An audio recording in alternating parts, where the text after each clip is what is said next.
Audio Jungle.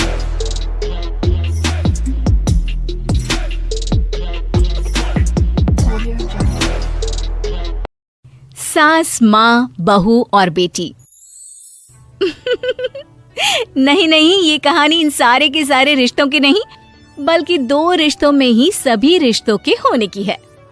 अरे बहू, मेरे और तेरे ससुर जी की रोटी मत बनाना, मैं बना लूंगी, दिन तक ठंडी हो जाती है। बहू जो कि एक वर्किंग लेडी थी। नहीं नहीं माँ जी, मैं अच्छे से कपड़े में लपेट देती हूँ ना, आप क्यों मेहनत करेंगी, माइक्रोवेव में गर्म कर लेना।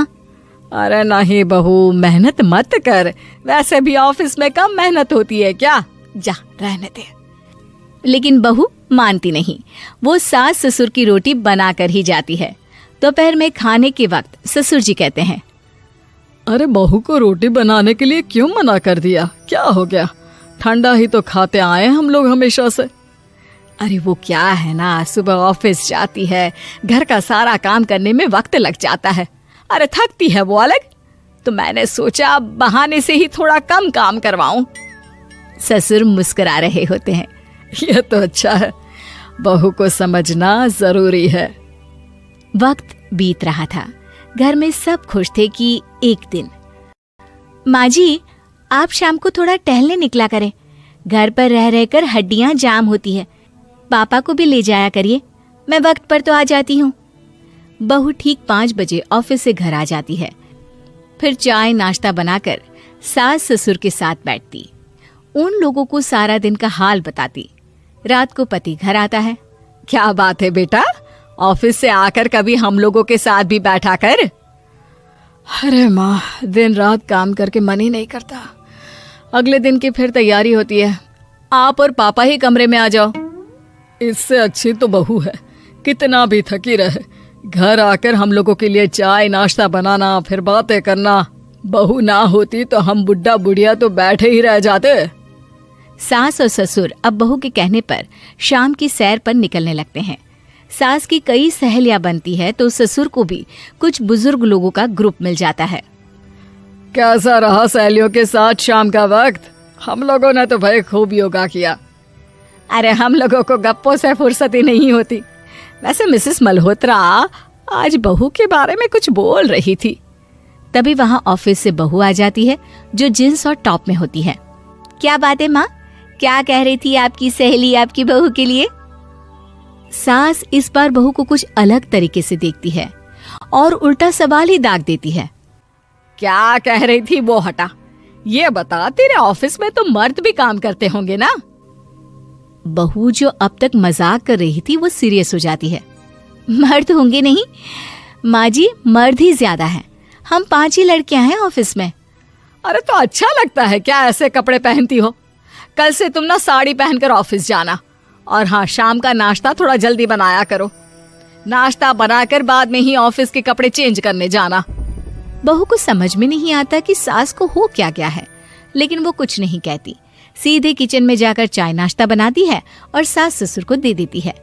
अगले रोज बहू ऑफिस के लिए तैयार होती है तो खूब सुंदर सी साड़ी पहनती है और ऑफिस के लिए निकलने से पहले सास और ससुर के पैर छूती है और निकल जाती है।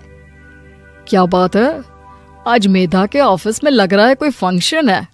अच्छा, पता नहीं, मुझे तो बताया नहीं, वैसे तो सारी बात करती रहती है।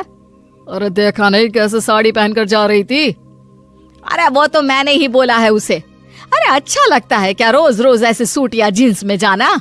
बहू हो, बहू बनकर रहो, और आप भी ना मेधा मेधा मत किया करिए, बहू बोला करिए, सर पर चढ़ जाएगी तो दिक्कत हो जाएगी।